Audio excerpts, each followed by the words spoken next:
L'évangile et la pratique de l'unité des chrétiens est le thème qui sera développé au cours de ce numéro de votre émission Espace Parole Vivante, diffusée sur Divine Amour TV et Évangélisation Vision 2000+. Bonjour à tous et merci de nous suivre. Nous pouvons retenir du thème de la semaine dernière, l'unité des chrétiens à la lumière du Concile Vatican II, que le Concile Vatican II est une assemblée des évêques autour du pape. Il a permis la réaffirmation de l'Église et l'unité des hommes par l'Esprit Saint. Notre émission du jour est animée par la sœur Myriam de Lagneau-Pascal. Elle est docteure en philosophie et licenciée en théologie de l'Université catholique de Louvain-la-Neuve. Elle est une enseignante-chercheur et spécialiste de Paul Ricoeur. C'est une conférencière internationale qui intervient en Afrique et en Europe. Sur ce, je laisse la parole à la sœur Myriam. Merci Mélissa, merci chers amis téléspectateurs, téléspectatrices de Divine Amour TV. Nous avons commencé un parcours sur le Concile Vatican II et aujourd'hui nous allons travailler sur le décret pour l'unité des chrétiens Unitatis Redintegratio, décret promulgué le 21 novembre 1964 par le pape Paul VI. Et docteur, je me tourne vers vous, docteur Jean-Emmanuel Clément Akobé, je me tourne vers vous. Les pères conciliés avaient assigné 3 objectifs à ce Concile Vatican II, notamment renouveler l'Église, entrer en dialogue, établir un dialogue entre les hommes de notre temps, d'aujourd'hui, et rétablir l'unité des chrétiens. Selon vous, qu'est-ce qui a motivé le constat de revenir à l'unité des chrétiens? Oui, je dis d'abord merci à tous ceux qui nous suivent. Que le Seigneur vous bénisse et que le Seigneur vous garde dans son amour et dans sa puissance. Effectivement, comme vous l'avez dit, le Concile Vatican II a été un concile, un grand concile de fusion du Saint-Esprit. D'abord, le monde changeait, il y avait des mutations très rapides et on constatait qu'il y avait, et le dialogue entre l'Église et le monde devenait de plus en plus difficile. Or, dans la pastorale de l'Église, il s'agit de mettre la parole de Dieu à la disposition de l'humanité par ce qu'on appelle l'évangélisation. Or, l'évangélisation doit être contextuelle. Comment formuler toujours la vérité, ce qu'on appelle le donné révélé, à un monde en mutation? Alors, c'était cette question importante de l'Église. Deuxièmement, on sentait que partout dans le monde, on sentait une grande démission des chrétiens vis-à-vis de leur sacrement de baptême. C'est-à-dire qu'on sentait un refroidissement de la foi. Alors il fallait réveiller. C'était un concile de réveil spirituel. Mais ce réveil et l'action de l'Esprit Saint nous montrent vraiment qu'il y a une nécessité de l'unité. Et puis ce qui est extraordinaire, c'est qu'il y a eu le pentecôtiste, les églises de réveil, et beaucoup de catholiques s'interrogeaient. Il s'interrogeait sur le fait que est-ce que les dons de l'Esprit Saint, c'est pour les protestants ou bien la Bible en parle? Donc l'Église non seulement a mis l'accent sur la parole de Dieu au Concile Vatican II, mais en même temps, par l'action de l'Esprit Saint, a mis en évidence les charismes du Saint-Esprit, qui sont un chemin pour l'unité de l'Église. Merci, docteur Jean-Emmanuel Clément Akobé. Nous avons sur ce plateau le berger missionnaire Mathias Marie, premier berger qui a impulsé le ministère de l'école d'évangélisation, porteur d'un ministère personnel Christ pour le salut des nations, et également aussi homme d'affaires dans d'autres sphères. Alors berger, soyez le bienvenu sur ce plateau. Ma première question, avez-vous déjà entendu parler de l'unité des chrétiens et qu'est-ce que vous en pensez? Merci, sœur Myriam. Oui, effectivement, j'en ai déjà entendu parler, puisque dans l'année liturgique, il arrive que l'Église organise dans sa liturgie ce que j'appelle le temps œcuménique, où il y a des visites, soit des prêtres, certains paroissiens dans des communautés sœurs telles que les méthodistes, comme eux aussi viennent participer des cultes au niveau des catholiques. Alors, quand on parle de l'unité, pour nous, c'est revenir à l'essence même de l'Évangile.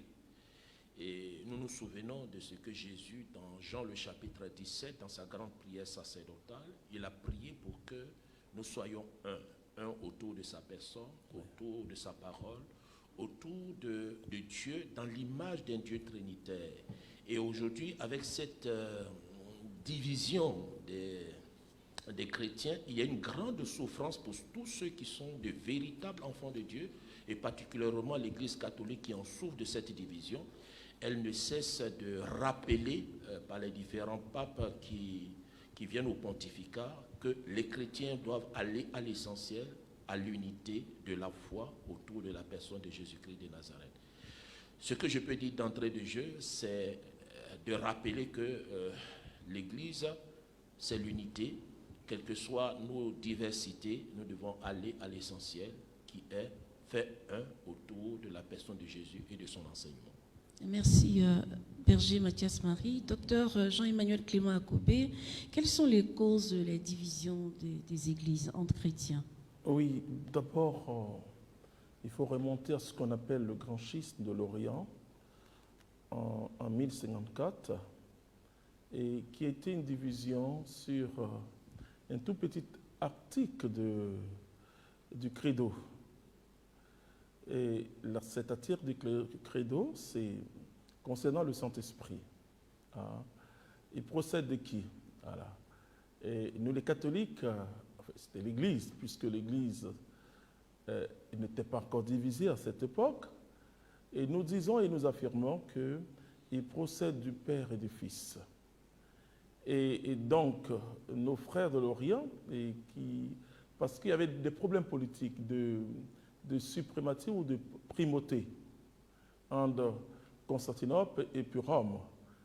Alors, comme on dit, on cherche toujours la petite bête. Hein. Donc, c'était très politisé, très politique. Alors, ils disent, ils procèdent du Père. Voilà. Mais je peux vous dire que cette question est tranchée dans la théologie moderne aujourd'hui. Puisque quand nous disons qu'il procède du Père et du Fils, finalement, il faut comprendre qu'il procède du Père par le Fils.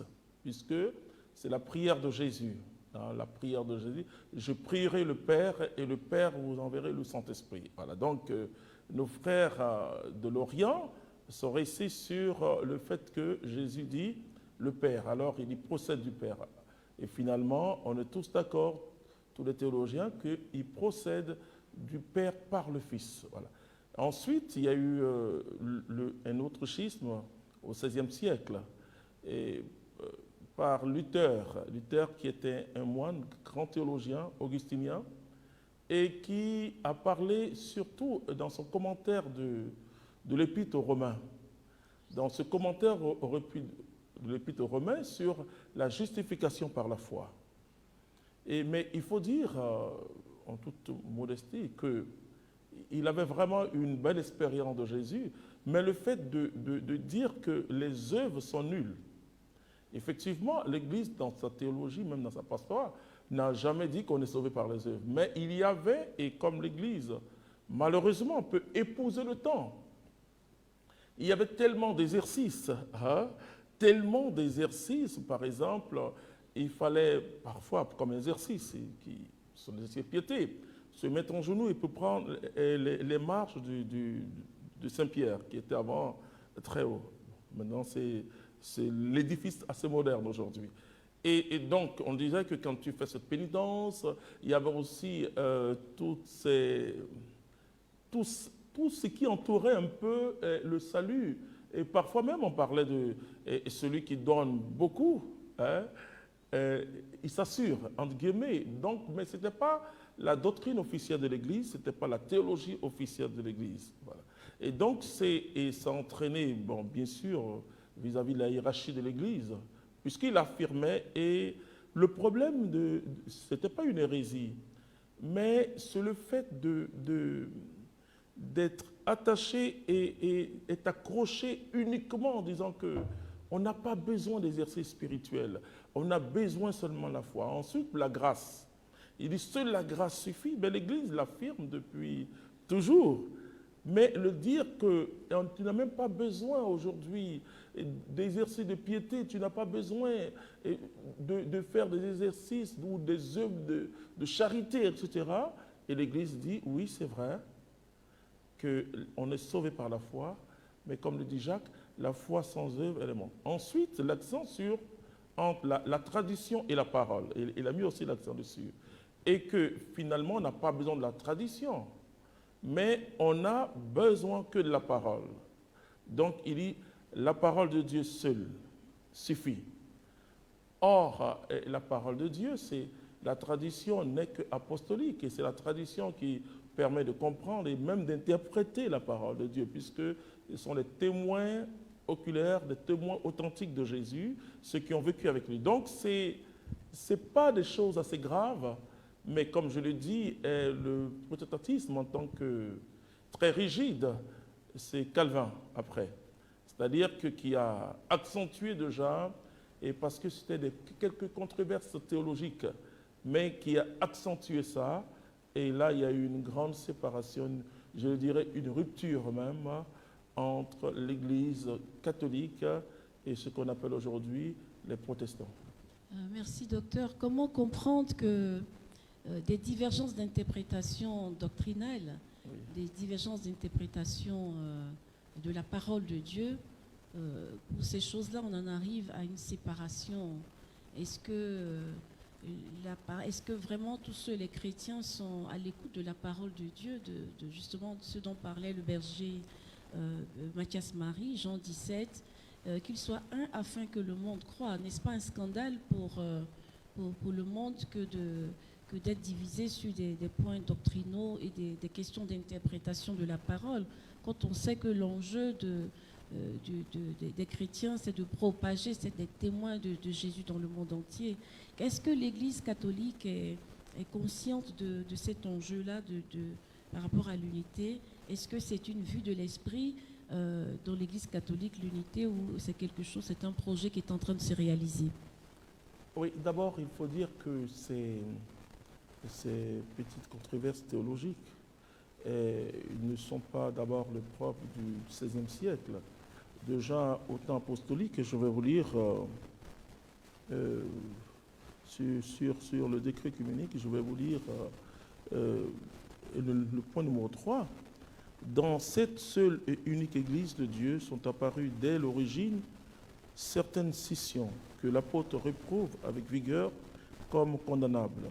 Au cours des siècles suivants, naquirent des dissensions plus graves et des communautés considérables furent séparées de la pleine communion de l'Église catholique, parfois par la faute des personnes de l'une ou de l'autre partie. C'est-à-dire que c'est un scandale, mais c'est toujours le risque. Et je dis c'est le risque que Dieu prend en nous confiant son œuvre. Et ça, c'est une des plus grandes tentations, parce qu'on peut faire l'œuvre de Dieu selon sa vision propre. Et alors on peut prendre les églises de différentes communautés comme des partis dans le sens politique, en disant que non, nous on est meilleurs à vous. Et donc c'est pourquoi le Concile Vatican II considère que c'est un scandale. Et que le monde va croire réellement que Jésus est le Seigneur, que par l'unité. Et donc l'Église considère, mais l'Église ne lance pas d'une pierre, par exemple, à nos frères qui sont séparés, non. Non. Et c'est pourquoi dans le numéro 3, on dit, et parfois par la faute des personnes de l'une ou de l'autre partie. Ceux qui naissent aujourd'hui dans de telles communautés et qui vivent de la foi au Christ ne peuvent être accusés de péché, de division. Et l'Église catholique les entoure de respect fraternel et de charité. En effet, ceux qui croient au Christ et qui ont reçu validement le baptême se trouvent dans une certaine communion, bien qu'imparfaite, avec l'Église catholique. C'est-à-dire que c'est le plus grand scandale. Mais je dis que l'Église, malheureusement, l'Église, elle a deux dimensions. Une dimension divine, et qui fait qu'elle restera toujours sainte. Mais elle a aussi une dimension humaine. Et cette dimension humaine s'accommode avec parfois les habitudes de ce monde. Et comme le disait l'apôtre Paul, ne vous conformez pas aux habitudes de ce monde. Et l'Église, dans sa théologie, dans sa doctrine, ne cesse de répéter ça. Et c'est pourquoi il y a des conciles pour toujours rappeler à l'Église et pour mettre l'Église elle-même sur le droit chemin. Donc, ce n'est pas facile. Alors, pouvez-vous nous dire les principes sur lesquels l'unité peut se faire entre chrétiens et quel type de chrétiens avec lesquels l'unité peut se faire, un chemin d'unité peut se faire avec les catholiques? D'abord, c'est ce qu'on appelle les principes catholiques de l'œcuménisme. Ça, c'est très important. Les principes catholiques de l'œcuménisme, c'est premièrement Jésus-Christ d'abord. Voilà. C'est-à-dire que choisit Jésus-Christ comme son sauveur et son Seigneur. Deuxièmement, c'est la question ecclésiologique, c'est-à-dire qu'il y a une seule Église, il faut qu'on soit d'accord. Et je crois que ça ne se pose pas comme question. Et même les protestants, chacun parle de l'Église. L'Église est persécutée, l'Église, donc c'est ça. Et ça, c'est très important pour l'Église catholique. Et bien qu'il y ait ce qu'on appelle des communautés ecclésiales, c'est-à-dire que et pas ecclésial de base comme on a, mais dans les communautés ecclésiales, d'abord même le mot ecclésial ramène toujours à l'église. Mais il y a une seule église. Voilà. Et que cette église, c'est cette église que Jésus a bâtie. Ok, on est tous d'accord, et le séjour des morts n'aura aucun pouvoir sur elle. Donc, nos petites divisions n'auront aucun pouvoir sur l'église. Ensuite, l'église du Concile Vatican II parle d'un lien, je le dirais, spirituel qui existe entre tous les chrétiens. Et ça, c'est définir et que l'Église n'est pas limitée à la catholicité telle qu'on la comprend. Mais l'Église, d'une manière mystérieuse, elle prend en compte tous ceux qui croient en Jésus-Christ. C'est très important de le dire. Deuxièmement, le baptême. Et le baptême qui est une incorporation au Christ, mais en même temps une entrée dans cette communauté, cette grande communauté qu'on appelle l'Église. Voilà. Et donc, il y a certaines églises, par exemple, pour que le baptême soit valide au niveau catholique, il faut que ce soit fait au nom du Père et du Fils et du Saint-Esprit. Et donc, il y a dans ce sacrement, et comme dans tout sacrement, deux aspects. Il y a ce qu'on appelle la forme et la matière. La matière, par exemple, c'est l'eau. Ça peut être le liquide, ça peut être même le crachat, ce n'est pas forcément être plongé dans l'eau. Et la parole. Voilà, la parole qui... Et donc, ce sont ces deux aspects. La forme, qui est la parole, et la matière, qui est l'eau. Donc, il faut que ce soit fait au nom du Père et du Fils et du Saint-Esprit.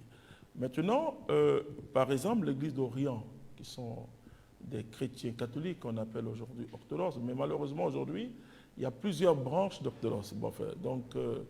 Et il faut simplement voir ceux qui étaient présents au concile œcuménique, c'est-à-dire d'autres frères et sœurs des églises.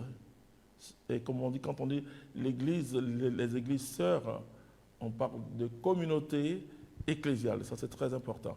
Et donc, il y a aussi, pour parler un peu en Afrique, ce qu'on connaît, les méthodistes, très très très proches, où il y a des journées dans le mois de janvier, les journées œcuméniques où on va, où ils vont chez nous. Mais je peux vous dire que ça s'est élargi puisqu'il y a même aujourd'hui des églises évangéliques, certaines églises évangéliques, et beaucoup même, qui entrent dans cette communion, qui entrent dans ce chemin d'unité. Et l'Église, elle reste ouverte. C'est-à-dire que c'est la validité du baptême et puis ce que je viens de dire comme principe œcuménique, c'est-à-dire Jésus-Christ, et la compréhension, la bonne compréhension de l'Église, et le baptême, et bien sûr d'autres. Voilà. Docteur, est-ce que vous n'avez pas l'impression, parlant de l'unité des chrétiens, que c'est une notion qui est très mal comprise et pas du tout soutenue de part et d'autre, que ce soit à l'initiative de l'Église catholique comme du côté de certaines confessions, certaines dénominations, où quand les chrétiens catholiques parlent du dogme de la Vierge Marie, de l'Eucharistie, est-ce que ces points d'achoppement-là n'entravent pas la question de l'unité? Ok. Très très bien. D'abord, c'est mal compris et je suis d'accord. Je peux parler même des paroles les plus fortes de Jésus. Et que tout disciple de Jésus doit s'ouvrir à ces paroles et les appliquer. La parole, une des paroles les plus fortes, c'est « Aimez-vous les uns les autres afin que le monde croie à moi ». C'est-à-dire que Jésus nous pousse à nous aimer comme lui et le Père s'aiment. Voilà. Et donc ça, c'est très, très important. Ensuite, que vous soyez un. Comme le Père et moi, on est un. Voilà. Donc, ces deux paroles de l'Évangile, je peux dire que, et comme le dira Jésus lui-même, il va dire qu'en résumant la loi, il résume la loi par l'amour, simplement. Voilà. Et l'autre parole de l'unité, c'est une exigence. Et c'est ce que l'Église dit. Maintenant, il y a des fanatiques. Et il y a des fanatiques catholiques, il y a des fanatiques évangéliques, il y a des fanatiques. C'est-à-dire que, et ceux-là, je le dis, ils n'ont pas reçu Jésus-Christ. Ah oui, là, je le dis avec force. Ils n'ont pas fait une expérience de Jésus-Christ. Parce que quand tu fais une véritable expérience de Jésus, si tu es protestant et que tu vois ton frère catholique, c'est ton frère. Si tu fais une véritable expérience de Jésus, si tu es catholique et que tu vois ton frère protestant, c'est ton frère. Donc, vous voyez, c'est là le problème, c'est la religion. Hein? Il y a une grande différence entre l'optique, si vous voulez, ou l'aspect religieux de cette unité où chacun défend. Il ne s'agit pas de défendre ses positions. Non, il s'agit d'annoncer Jésus-Christ. C'est très important. Maintenant, par rapport, et c'est pas d'ailleurs dans cette approche, l'Église demande un peu de prudence. Ça veut dire quoi? Pas de précipitation, c'est le Saint-Esprit qui fera cette unité. Il ne faut même pas forcer cette unité. Par exemple, pour l'Eucharistie, je peux vous dire qu'il y a des progrès. En maîtrise, j'ai étudié ce qu'on appelle aujourd'hui la nouvelle théologie sur l'Eucharistie. Et ce sont des choses qui paraissent simples, mais il faut que l'Esprit vienne au secours de notre faiblesse. C'est-à-dire que, par exemple, les protestants, ils parlent de la Sainte Seine. Bon, de toute manière, c'est l'épisode de la Sainte Seine. Okay? Ce qui s'est passé le jeudi saint. Et les protestants, ils prennent le mot faire mémoire dans la manière hébraïque. C'est-à-dire que quand ils font cette Sainte Seine, ils croient que vraiment celui qui prend, je le dirais, le corps du Christ, sans se préparer ou bien d'une manière indigne, dans le sens, et c'est pas bon. Mais, effectivement, il y a eu un progrès extraordinaire que beaucoup de catholiques et très peu même de théologiens essaient d'aborder ça. C'est-à-dire que dans notre aspect catholique, au départ, on s'appuyait que sur cette parole de Jésus. Ceci est mon corps, ceci est mon sang, etc. Voilà. Mais aujourd'hui, dans la nouvelle théologie sur l'Eucharistie, non seulement on admet, et c'est toujours été là, mais d'une manière implicite, mais on l'affirme avec force que c'est une actualisation de la Sainte Seine, mais en même temps qu'on affirme que c'est une actualisation de la Sainte Seine, et parce que les protestants restent au niveau symbolique de la Sainte Seine. Mais nous, on dit que c'est une actualisation et dans la vérité de la présence réelle de Jésus-Christ. C'est-à-dire que Jésus est présent dans l'Eucharistie. Donc c'est ce qu'on appelle la présence réelle de Jésus. Et donc c'est là où il y a une petite pierre d'achoppement. Mais je peux vous dire que beaucoup d'églises protestantes commencent à comprendre en saisissant la parole de Jésus, non pas simplement comme si l'Église devait toujours actualiser, mais dans le sens où les Juifs, par exemple, fêtent la Pâque, mais ils ne sont pas en Égypte, mais ils sont en Israël. Voilà. Et donc les protestants sont restés sur cette considération. Voilà. Et beaucoup de protestants aujourd'hui commencent à comprendre cette réalité de la présence réelle. On a le témoignage d'Éphraïm. Oui. Oui, qui avait été protestant et qui était pasteur, qui a fait cette expérience extraordinaire. Pour la Vierge Marie aussi, je peux vous dire qu'il y a un progrès. Parce que ce que je reproche un peu à l'Église d'Afrique, c'est qu'on ne donne pas assez les documents de Rome. C'est-à-dire qu'il y a toute une commission qui travaille, qui travaille. Il y a même des commissions bibliques et même liturgiques qui travaillent sur beaucoup d'aspects aujourd'hui. Et je peux vous dire que pour la Vierge Marie aussi, je suis obligé de vous le dire, qu'il y a un progrès. Et d'abord, dans la compréhension même de cette parole, toutes les générations me diront bienheureuses. C'est la Bible qui le dit. Voilà. Les générations ont été admises pour certains comme ceux qui vivaient là. C'est-à-dire que de âge en âge, voilà. Mais aujourd'hui, de plus en plus, les générations sont reçues et comprises comme toutes les générations, c'est-à-dire chaque siècle. Voilà. Donc, il y a des efforts théologiques qui se construisent. Un tout grand merci, docteur. Je me tourne vers vous, berger Mathias Marie. Est-ce que, dans votre expérience personnelle, vous avez été confronté à la question de l'unité des chrétiens? Est-ce qu'autour de vous, il y a des personnes d'autres confessions chrétiennes que catholiques dans votre parcours? Oui, effectivement, parce que je suis d'abord d'une famille où il y a toutes les sensibilités chrétiennes. J'ai un oncle qui est pasteur méthodiste. Et personnellement, avant de devenir catholique, j'ai été pour un temps dans l'église adventiste 7e jour, à Assemblée de Dieu. Et la rencontre avec mon cousin Marcelin Deboué, paix à son âme, m'a permis de redécouvrir la beauté de l'église.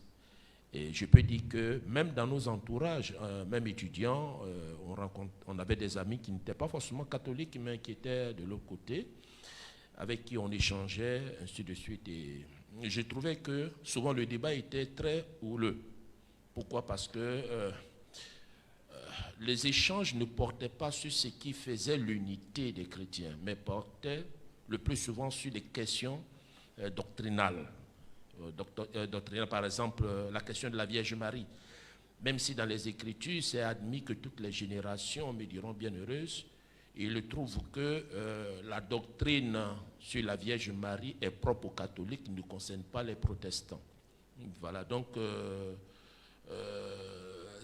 je me pose la question de savoir si cette unité-là ne devrait pas se faire sur l'essence même de notre foi qui est le credo. Est-ce qu'on doit, si vous me permettez, je vais en même temps poser la question au docteur, est-ce qu'il ne faudrait pas à ce sujet, pour l'unité des chrétiens, travailler le plus sur ce qui peut nous unir que d'explorer, faire comprendre aux autres ce qui nous sépare? Ça, c'est ma première question, en mettant l'accent sur la question de la Vierge Marie. La seconde question, c'est l'actualité du moment. Vous êtes sans ignorer que depuis un certain temps, il y a des postes qui relèvent des informations selon lesquelles le pape aurait dit que l'homosexualité, les époux homosexuels devraient être accueillis, qu'on devrait accepter ce mariage. Alors, quand je lis les postes, je me rends compte que plus nos frères d'à côté semblent faire dire au pape ce que le pape n'avait pas dit. Alors, quel est votre regard sur cette actualité et aussi sur le premier point? Oui, d'abord, ça, il y a une grande aussi ignorance, parce que souvent ils nous disent que les catholiques, vous priez les saints. Et vous priez des gens qui sont morts. Non. Jésus dit que celui qui croit à moi, même s'il meurt, il vivra. Voilà. C'est-à-dire que l'Église a une vision christologique. C'est-à-dire que c'est vraiment le Christ. Le Christ qui est le centre de notre foi. Et surtout le mystère pascal, c'est-à-dire Christ crucifié, mort et ressuscité. Ça. Maintenant, l'Église conseille à ses fils de passer par une intercession des saints, et en particulier, ça c'est écrit en clair, l'intercession de la Vierge Marie. Voilà. Et l'Église vénère Marie. Et la même façon dont moi je vois beaucoup de protestants qui vénèrent Saint Paul, c'est-à-dire que Abraham et autres. Et l'Église dit que cette femme, elle a une foi extraordinaire de Dieu. Voilà.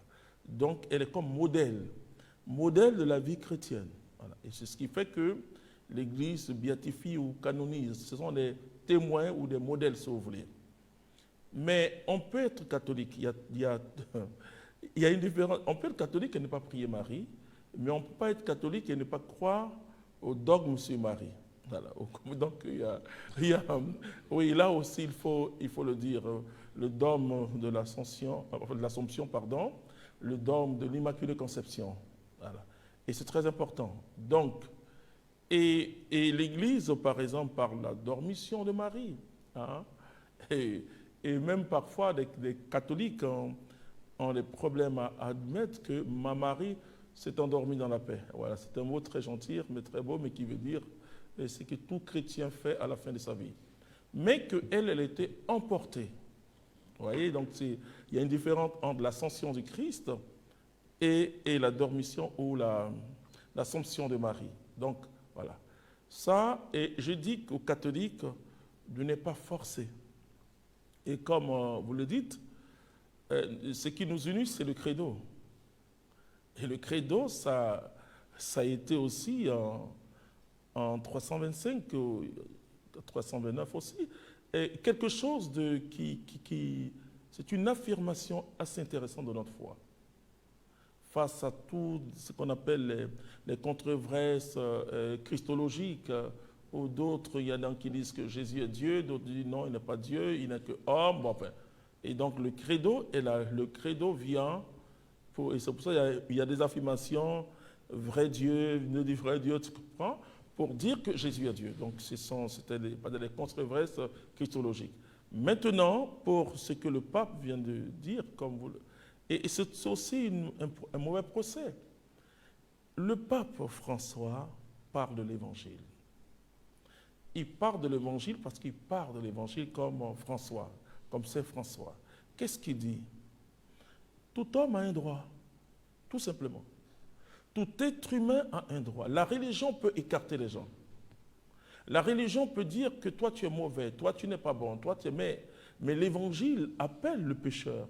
Jésus dit, je ne suis pas venu pour les bons portants. Donc, mais le problème du pape aujourd'hui, c'est à l'intérieur de l'Église que le pape est persécuté. C'est extraordinaire parce que nous voulons une religion sans l'Évangile. Nous voulons construire quelque chose. Et le pape dit que ces homosexuels ont des droits. Un point, un trait. On ne doit pas les lapider. Et comme Jésus dit, et que celui qui est sans péché lapide cette dernière, on ne doit pas les lapider. Ils ont un droit comme les criminels. Et même dans les lois humaines, les criminels ont aussi des droits. Ils peuvent avoir un avocat. Donc quand le pape le dit, c'est non seulement intellectuellement correct dans le monde moderne, mais c'est spirituellement correct. C'est l'Évangile. Et c'est normal que le pape le dise. Maintenant, le pape n'a pas dit, il n'a pas appelé ça mariage. Attention, il a appelé ça union. Je peux m'unir avec n'importe qui. Et je le dirais parfois avec n'importe quoi. Il y en a qui s'unissent au fétiche. Le pape n'a pas dit ça, mais même le féticheur, même le sorcier, il a un droit. Donc, il faut que les chrétiens dépassent l'aspect rigide de la religion pour aller vers l'amour de Dieu proclamé dans l'Évangile. Quand on touche l'Évangile, alors vraiment on est chrétien. Mais si on ne touche pas l'Évangile, si on dit mais pourquoi il faut que le pape condamne, il dit c'est pas bon, mais depuis comme d'années on dit c'est pas bon, mais ça continue. Ça veut dire que ces personnes-là ont besoin de la lumière de Jésus. Ce n'est pas les bons portants qui ont besoin de médecins. Et c'est ça. Donc, je dis, et j'ai été moins heureux d'entendre le pape dire ça. Donc, mais il n'a pas dit à ces personnes-là que c'est un mariage. Il n'a pas dit à ces personnes-là, venez vous marier à l'église. Il n'a pas dit ça. Ok. Alors, père fondateur, docteur, une autre question me vient tout de suite à l'esprit. Oui. C'est celle de savoir, est-ce que en tant que fondateur de communauté, vous êtes prêt à ouvrir la porte de votre communauté à des réalités sœurs? Je veux dire, est-ce que aujourd'hui un protestant, qu'il soit évangélique, Assemblée de Dieu, ému par l'expérience de la communauté catholique Mère du Divin Amour, voudrait être membre sans pour autant quitter son église, sans pour autant refuser d'être évangélique, rester toujours évangélique, mais appartenir à la communauté catholique Mère du Divin Amour? Est-ce que dans l'esprit de l'unité, seriez-vous prêt à engager votre communauté, même si ce n'est pas dans les sphères rigides de la communauté, est-ce que dans les réalités telles que les apôtres là, est-ce que vous êtes prêt à cette ouverture pour dire l'amour, pour dire ouverture que l'Église semble donner? D'accord, je vous dis merci. Pendant que vous étiez en train de parler, je pensais à une communauté sœur de Chemin-Neuf, qui est une communauté catholique à vocation œcuménique. Et j'ai eu la grâce de connaître les frères protestants qui sont dans cette communauté. Vous voyez, là, c'est la vocation. Et c'est tellement beau. Hein? Et je crois qu'ils sont aussi un chemin d'unité, parce que le chemin neuf, sa grâce, c'est l'unité. Hein? Unité de l'Église, unité de la personne, unité du couple. Et donc, c'est pour ça qu'ils travaillent beaucoup avec les couples.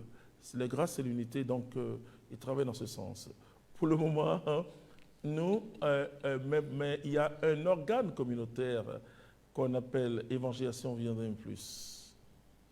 Et cet organe communautaire, oui, effectivement, va travailler ou peut travailler avec des chrétiens non catholiques, mais toujours avec l'aval du chef de l'Église, enfin, du chef local de l'Église qu'on appelle les évêques. C'est-à-dire que nous, par exemple, j'ai déjà, avec vous d'ailleurs, présenté le pasteur Sam à l'archevêque, voilà, parce qu'on travaillait un peu avec sa télévision, donc c'était normal que... J'ai été heureux quand il appelait mon archevêque papa. Voilà. Donc, et je crois qu'il faut casser les murs, c'est vrai. Il faut casser les murs, mais comme je l'ai dit, il faut aller au rythme de l'Esprit Saint. De toutes les manières, l'unité de l'Église est un courant irréversible. On ne pourra rien faire, les chrétiens vont se rassembler. Voilà. Voilà. Ça, je peux vous dire. Merci, docteur. Merci, Berger. Le pape François, en demandant de mettre en place Caris, a assigné à Caris est l'organe du renouveau charismatique catholique et des communautés nouvelles. Il a assigné à cet organe la question de l'unité des chrétiens. Je voudrais vous demander quel est l'apport du renouveau charismatique, du courant dans l'Esprit Saint, quel est l'apport de ce courant-là dans le chemin de l'unité des chrétiens? Je dis merci à Dieu parce que dans l'Église, il y a une continuité. Et déjà, le pape Paul VI et le pape Jean-Paul II parlaient de ça en disant que c'était un chemin inattendu. Voilà, le renouveau est un chemin inattendu pour l'unité, puisque nous partageons surtout la même expérience, il faut le dire, le baptême dans l'esprit pour les anglo-saxons. Et c'est la même chose que l'effusion du Saint-Esprit. Et la même expression, puisque la même expression dans l'exercice des charismes, etc., et les mêmes charismes, parce que les charismes des langues, et des paroles de connaissance, ce sont des choses qui sont dans l'Église, mais qui sont mis maintenant très en valeur par le renouveau charismatique. Et donc, il y a d'abord le chemin de l'Esprit, donc l'Esprit Saint, et qui est l'artisan de l'unité, hein, qui unit le Père et le Fils. C'est extraordinaire, voilà, dans une unité parfaite. Donc, c'est le même esprit qui est en train de travailler. Alors, c'est vrai qu'il y a des rencontres, par exemple, j'ai raté une rencontre charismatique œcuménique à Los Angeles il n'y a pas trop longtemps. Et donc, il y a des rencontres de ce genre. Nous, par exemple, au niveau de la communauté Mère du Divin Amour, nous prévoyons des conventions œcuméniques. Voilà. Et désormais, nous allons plus utiliser le mot unité qu'écuménisme, parce que l'écuménisme est mal compris aujourd'hui. Il faut parler de l'unité pour épouser, enfin, qui veut de la même chose, hein, normalement, mais le mot unité pour épouser cette expression biblique. Voilà, parce que cette expression biblique, on parle de l'unité. D'ailleurs, le décret sur l'unité, et quand vous le lisez en latin, ça veut dire, sur l'écuménisme, c'est unité. Voilà. Donc c'est très fort. Alors, il faut que le renouveau charismatique, mais malheureusement aujourd'hui, le problème que le renouveau a, c'est que le renouveau tarde à rester dans la fidélité des origines. Ça, je peux le dire. Quand le renouveau a commencé, vous pouvez voir, par exemple, au cours d'une effusion sur l'esprit, un pasteur, un prêtre qui prie les uns pour les autres. Beaucoup de personnes telles que, et ça c'est une grâce pour nous, Katalamessa qui sera créé cardinal, et c'est par les protestants, enfin un truc écuménique aux États-Unis qu'il a fait une expérience extraordinaire du renouveau charismatique, je dis dans le baptême dans l'esprit. Donc ça veut dire quoi? Ça veut dire que il y a dans chaque église, il y a une rigidité, il y a des gens qui... Il y a des protestants qui ne veulent même pas entendre parler des catholiques. Ils disent, ce n'est pas des chrétiens. Il y a des chrétiens aussi qui ne veulent même pas entendre parler des protestants. Et ils disent, non, mais toi, tu fais comme les protestants. Mais est-ce que les protestants, c'est eux qui ont inventé l'Église? Ce n'est pas eux qui ont inventé l'Église. Est-ce que c'est eux qui ont inventé les évangélisations? C'est eux qui ont... Non, c'est le Saint-Esprit. Donc, il faut effectivement de gens de mission comme ça pour ouvrir l'esprit des chrétiens, qu'ils soient évangéliques ou catholiques, sur l'importance de l'unité. Donc le pape, en créant, parce que le charisme, c'est charisme qu'il a créé, c'est pas simplement une fusion de l'ICRES et la fraternité des chrétiens, la fraternité des communautés nouvelles, non. On peut dire, il a dissous les autres, il a construit quelque chose avec pour mission l'unité. L'unité au cœur du corps charismatique. C'est-à-dire que il n'y a plus aujourd'hui qu'il y a un ministère charismatique, une communauté, un groupe de prière. Tout ça fait charisme. Et ça, il faut que nos pays d'Afrique où Dieu souffle, hein, ça veut dire que les communautés naissent, il ne faut pas avoir peur. Hein. Il ne faut pas avoir peur. Ce qui vient de Dieu va durer, ce qui ne veut pas de Dieu va partir. Donc, il ne faut pas avoir peur. Il faut qu'ensuite, donc, mission d'abord entre nous, courant charismatique, être un, et aussi une mission d'unité avec nos frères. Voilà. Merci, docteur Jean-Emmanuel Clément Akobé. Dernière question. À quelle confession chrétienne un catholique peut-il s'associer et s'assembler pour prier? Moi, je dis, d'ailleurs, on le voit encore avec... j'aime citer le pape Jean-Paul II à Assise, hein, et pour prier pour la paix, prier avec toutes les communautés religieuses. Il y en a qui ont trouvé ça très scandaleux. Ici, en Côte d'Ivoire, pour la paix, et les évêques catholiques, les pasteurs, les imams travaillent ensemble. Et je veux dire qu'on peut s'associer à tous ceux qui croient en Jésus-Christ de Nazareth. D'abord, si c'est dans le corps du Christ, dans les chrétiens. Et il faut s'associer à eux, mais dans le respect des différences. Et ça, pour moi, c'est très important. Je ne rêve pas à une unité parce que souvent, qu'est-ce que les gens disent? Et là, je vais finir par là pour qu'on comprenne bien l'unité. Moi, je ne conçois pas l'unité comme quand je vais, et je ne parle pas de mon expérience de l'Eucharistie, je ne parle pas de la Vierge Marie, je ne parle pas de Saint François. Je ne conçois pas l'unité comme ça. Je conçois l'unité où chacun vient avec ce qu'il a, avec sa richesse. Voilà.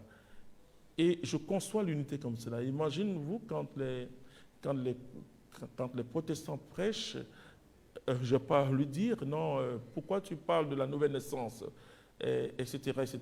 Pour nous, la nouvelle naissance, c'est le baptême. Vous voyez, non? Mais lui, il s'appuie pas sur la tradition, sur l'interprétation autre et sacramentelle de la nouvelle naissance, mais sur l'interprétation biblique. Et souvent, les catholiques se disent, mais puisque la Bible, oui, la Bible dit la nouvelle naissance, il faut la rencontre personnelle. Mais les catholiques disent qu'il y a un lieu privilégié de cette rencontre, c'est où Dieu donne sa grâce de nouvelle naissance, c'est dans le baptême. Vous voyez, ça veut dire quoi? Il faut que l'œcuménisme se construise sur la vérité. Maintenant, en vivant ensemble, en prêchant ensemble, l'un enrichit l'autre. Voilà. Et l'autre, s'il voit qu'il y a des excès dans un domaine, il va rectifier. C'est comme ça, moi, je comprends l'œcuménisme. Et je le dis toujours, là où on m'invite, si dans ma prédication, sans bousculer les autres, si dans ma prédication, je peux dire et que le pape François a dit, je le dirai. Voilà. Et l'autre aussi peut dire, bon, son pasteur a dit, enfin, je le dirai. Et souvent, on dit aux catholiques, écoute, et finalement, non, ne parle pas du pape, ne parle pas de la Vierge Marie, ne parle pas de l'Eucharistie. Mais quand vous enlevez les trois blancheurs, vous n'êtes plus catholique. C'est les trois blancheurs. Voilà. Vous voyez. Et donc, moi, je construis un œcuménisme de respect et de partage et d'ouverture. C'est-à-dire, c'est ce que l'Église catholique dit, d'ouverture à une autre expérience. Et ils ont beaucoup à nous apprendre. Mais on a commencé ensemble, 16 siècles. Hein. Quand je parle de Saint Augustin, c'était avant la division. Quand je parle de Saint Thomas d'Aquin, quand je parle de Saint François. Donc, pour moi, cette œcuménique vraie et cette unité vraie doit se construire dans la vérité. Non pas une sorte d'œcuménique où on dit aux catholiques, ne dites pas ça. Mais si vous ne dites pas ça, et vous abordez le protestantisme dans ses fondamentaux, ça je le dis en tant que théologien, et vous l'abordez dans ses fondamentaux où on ne parle pas des saints, où on ne parle pas de quoi, et puis vous dites que non, je travaille pour l'unité. Non, attention. Voilà. Et donc cette unité va au-delà des divergences, mais respecte les divergences, et il y a un dialogue, même avec les musulmans. Hein. Il y a un dialogue. C'est pour ça qu'on parle de dialogue islamo-chrétien. C'est-à-dire qu'avec les chrétiens, on parle d'œcuménisme. Voilà ce que je peux dire pour que les catholiques soient prudents et pour que les autres aussi soient acceptés.